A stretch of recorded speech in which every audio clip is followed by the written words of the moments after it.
29 जुलाई 2024 को इसराइल के जेल सिटीमन में एक फ़ौजी जेल में एक होलनाक वाक़या पेश आता है, जहाँ पे इसराइल के फ़ौजी एक फ़लस्तीनी कैदी का जिनसी तशद्दुद करते हैं और उसको तशद्दुद इतने होलनाक तरीके से करते हैं कि उस फ़लस्तीनी कैदी को हॉस्पिटलाइज़ करना पड़ता है, जहाँ पे इसराइल के अपने डॉक्टर इस बात का नतीजा देते हैं कि ये बंदा चलने के काबिल भी नहीं रहा।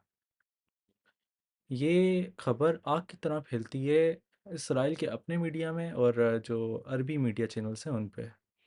इस बात को इस बात का सबूत एक वीडियो एविडेंस में भी आता है, जो कि इसराइल का चैनल 12 न्यूज़ चलाता है, जिस तरह आप इस तस्वीर में मुलाहिज़ा कर सकते हैं कि किस तरह इसराइल के फ़ौजी इन फ़लस्तीनी कैदियों का जिनसी तशद्दुद कर रहे हैं। अस्सलाम वालेकुम, मैं हूं आपका मेज़बान वक़ार अहमद और उम्मीद करता हूं आप सब खैरियत से होंगे। नाज़रीन, आज हमारे ब्लॉग का मतन है कि मगरिबी मीडिया किस तरह से अ, गज़ा के अंदर कत्लेआम होने पे खामोश तो है ही, गज़ा के अंदर गज़ा के लोगों के साथ जो इसराइल की फ़ौज जिनसी तशद्दुद कर रही है, जो रेप कर रही है, उस पे भी मगरिबी मीडिया किस तरह से खामोशी अख्तियार करता है। इस बात का सबूत मैं एक कंपैरिज़न से दूंगा। अब मैं कंपेयर करता हूँ इसराइल जो गज़ा के साथ जो जंग कर रहा है उसकी, और मैं मिसाल दूंगा रूस की, जिसके साथ बाकायदा यूक्रेन के साथ एक जंग चल रही है। तो इस आर्टिकल की शुरुआत मैं करता हूँ, जिसमें मैं ये बताता हूँ कि दो मेजर कॉन्फ्लिक्ट जोन्स हैं, दो जंग की जगहें हैं, जिसके अंदर दो पार्टीज़ हैं जिनको मगरिबी दुनिया शदीद नापसंद करता है, यानी कि रूस और फ़लस्तीन। और इन्हीं दो जंगों के अंदर दो ऐसी पार्टीज़ भी हैं जिनको मगरिबी दुनिया मुकम्मल तौर पर सपोर्ट करती है, यानी कि इसराइल और यूक्रेन। ये जो आर्टिकल है ये एक छोटी सी एक स्टडी है, एक मिनी स्टडी है, जिसको आप देख के और सुन के अपना सर खुजाने के लिए मजबूर हो जाएंगे कि मगरिबी मीडिया किस तरीके से अपने मनमानी रिपोर्टिंग करता है और उन सारे किस्सों को छुपाता है, जिससे मगरिबी दुनिया के जो बाकायदा दोस्त हैं उनका नाम बदनाम ना हो सके। इस सर्च को करने के लिए, इस स्टडी को करने के लिए मैं क्या करता हूँ, ये एक छोटी सी सिंपल सी एक मामूली सी एक गूगल सर्च है। अब मैं गूगल पे जाता हूँ, मैं एक प्राइवेट ब्राउज़र खोलता हूँ इनकॉग्निटो मोड में।